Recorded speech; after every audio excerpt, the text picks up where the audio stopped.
Today is Friday, May 22nd. Welcome to this edition of Nevada County Now. Today's episode, we're talking Grass Valley Rally, Memorial Day, and river safety. Let's get into it.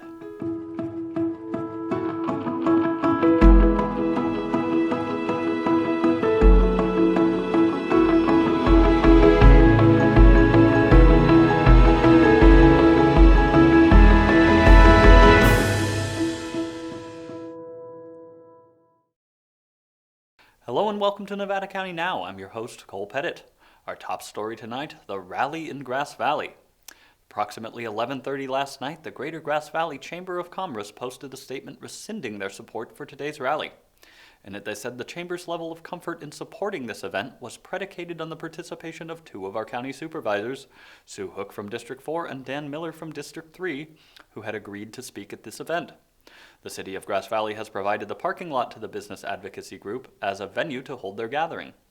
Regretfully and with our heartfelt apologies, we viewed this as the County of Nevada and the City of Grass Valley supporting the event, and thus we gave the Friday event our support as well. In the statement, they also mentioned that neither of the supervisors will be speaking. We went to the event to film what we could from a safe distance. I don't really want to get a whole ton closer. I don't want to get in the middle of that. So I am a co-founder of the Reopen Nevada County Facebook page. If you are on Facebook but you have not liked our page yet, do please like it and follow it, and then click on See First so that you always get our updates of anything that we are going to be doing in this county to promote opening sooner than the state is opening. I believe in our God-given unalienable rights. From the Declaration of Independence, we hold these truths to be self-evident, that all men are created equal, that they are endowed by their Creator with certain unalienable rights, that among these are life, liberty, and the pursuit of happiness, that to secure these rights, governments are instituted among men, deriving their just powers from the consent of the governed.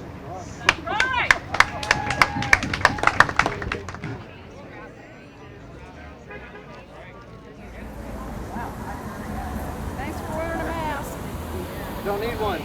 That's what I heard. It's nice fresh air. Why not breathe it?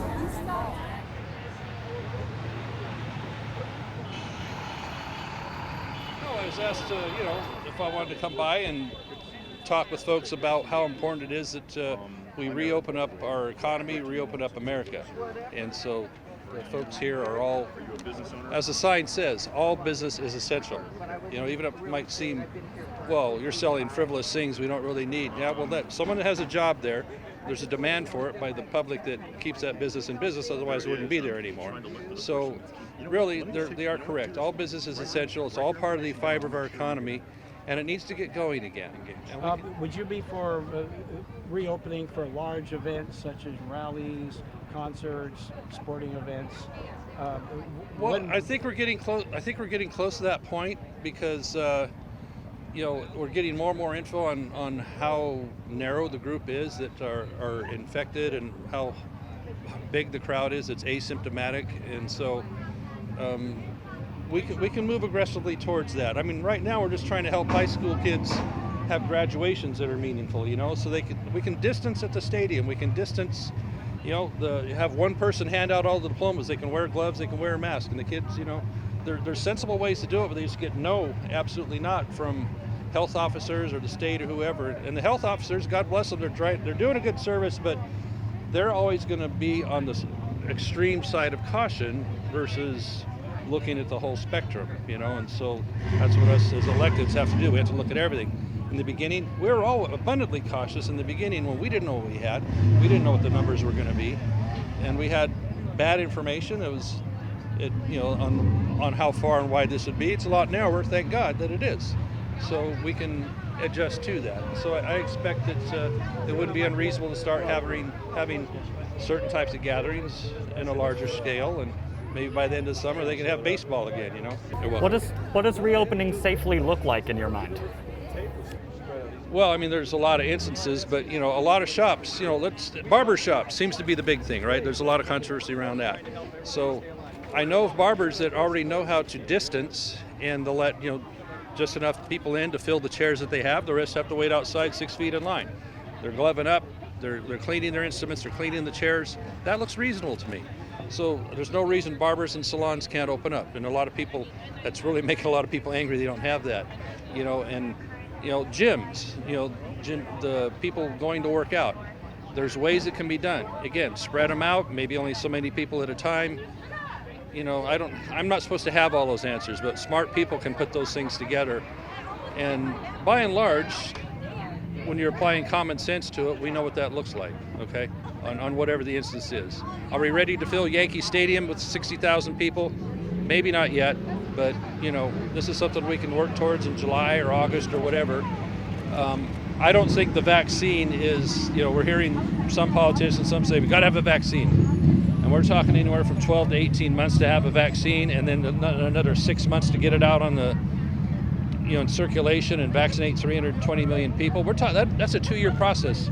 The people of America it's a powder keg if you make them wait 2 years under these constraints, because the numbers are not bearing up the threat that initially we thought we were given in the beginning. And so that's not to discount any loss of life or anything like that, but life does have risk, and we have to find a balance in what we do.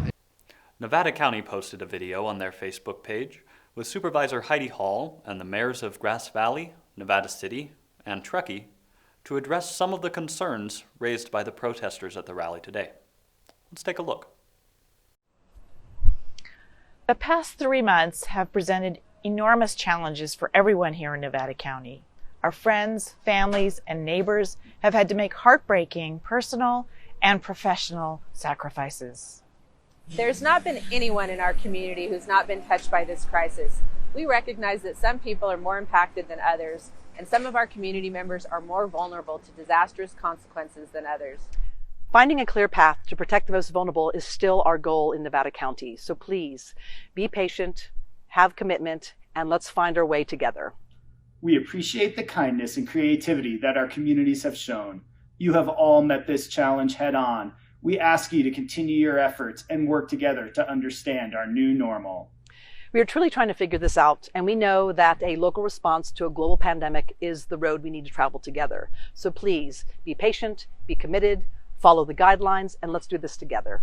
This is not the first challenge we have faced, and it won't be the last. So now is the time for collective compassion and understanding to help us get through this. If you have questions or need access to resources, reach out to Connecting Point at 1-833-DIAL-211.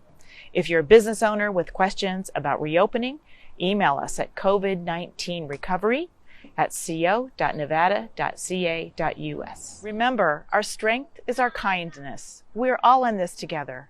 Stay strong and take care, Nevada County. Stay strong and take care, Grass Valley. Stay strong and take care, Nevada City. Stay strong and take care, Truckee. Monday is Memorial Day, a time to honor our veterans who fought to defend and protect our country. This year, due to the pandemic, organizations arranging celebrations have had to come up with different plans. For example, the American Legion's Memorial Day program is normally performed either in Grass Valley Memorial Park or the Grass Valley Veterans Memorial Building. This year, due to restrictions of large gatherings, they will be broadcasting their celebrations on KNCO radio with the help of Tom Fitzsimmons. I spoke with Claude Hessel of the American Legion to find out more about this year's celebrations. So I'm joined today by Claude Hessel of the American Legion. How are you doing today? I'm doing great. How are you doing? I'm doing good. Thanks for joining me. Thank so you. I hear you've got an event going on Monday that's going to be a little bit different than usual. We do. We'd either be in Grass Valley Memorial Park or the Grass Valley Veterans Memorial Building on Memorial Day, depending on the weather. And we would have 300 to 400 people, probably 350 to 400 people normally gathering at one of those locations. Tom Fitzsimmons of KNCO Radio was talking to a couple of our veterans. They're on a couple times a month talking about the American Legion and the Marine Corps League, etc., and veterans in general. And I overheard him, listening to the program, say, well, why don't you have it on the radio this year? Well, I couldn't wait till the program was over, and I called Tom and I said, "Great idea, Tom, let's do it." So we'd much rather be at Memorial Park, where we just lost this year, by the way, a past commander from the American Legion, Jimmy Espinoza, who was a World War II Navy veteran, who was very much instrumental. He was a contractor in building the living memorial wall that's in Memorial Park. Wow. And we couldn't even celebrate or memorialize his passing, because of this shutdown. The building shut down, the park shut down, et cetera, et cetera. We will, and we also lost Bernie Botchley, who was our bugler with the Honor Guard for many, many years. And she was also a past commander. She was Army Air Corps World War II veteran. What does the event on the radio look like? What all is it going to entail this year? It's really going to be our program in the park or in the building on the radio. It's going to be very cool. It's a lot of the players, the singers, the speakers we would have had in the park, everything will be the same, but it'll be on the radio. And except for at the end, we normally do the 21 gun salute and play taps. Mm-hmm. Well, that's pre-recorded from Arlington Cemetery. Normally our Honor Guard would do that. But we do have Lester Milroy is a bagpiper, and he'll be playing, he'll be doing Amazing Grace and All Lang Syne, at the final part of the program. But we're going to start out with our chaplain. We'll say some words. Now, Will Buck, he's a chief warrant officer, retired from the Army, pilot. He's been our MC for the last 2 years. So he's emceeing it. He'll be in person with Tom Fitzsimmons on the radio, to introduce each segment. Frank Galino, usually somebody asks, who was Frank Galino? He was a World War II Coast Guard veteran. I believe I'm the only commander since him who's Coast Guard. Well, that's great. Anything else that you would like people to know about your organization or the event that's going on? The auxiliary done a fantastic job also. And my wife just received an email today from the American Legion Auxiliary National, thanking her for her efforts. She's she's placed 26 cans for National Poppy Day, which is today, in local businesses. Normally, that's their biggest fundraiser of the year. So this shutdown's really affected that. But they got a little creative, and they decided to go to the businesses that have opened and put donation cans, rather than being in front of the business with a table, like Salvation Army does at Christmas time. Mm-hmm. And they hand out poppies, look for donations. And that's all to support our veterans. Well, thank you for taking the time to talk with us today. Okay, you're very much welcome, man. Thanks, Claude. Remember to tune in to KNCO Monday, May 25th at 11 a.m. to help honor our fallen heroes. Another celebration taking place this Monday is the local Heroes Memorial Bridges Tour. There are 15 memorial plaques located on bridges throughout the greater Grass Valley and Nevada City area. This year the event will be a car tour only, but docents and/or family members will be at the bridge memorials honoring our local fallen heroes who perished in the Vietnam, Iraq, and Afghanistan wars. We'll be visiting a few of these sites on Monday and speaking with some of the docents at that time, so be sure to tune in on Monday for our coverage of this event. As the weather warms up again, many of us will be spending some time outdoors over this 3-day weekend. With that in mind, the Yuba River Safety Cohort is asking you to stay out of the river. This cohort is made up of the South Yuba River Citizens League, California State Parks, Nevada County, and a host of additional governmental agencies and public safety officials. In a statement, they urge the public to make the responsible choice and stay out of the water this weekend. Not only are shelter-at-home orders still in effect, but this week's rainfall left the Yuba River flowing swiftly, creating unpredictable conditions in addition to colder water. They added that Nevada County does not have enough public safety personnel to monitor this extremely dangerous situation.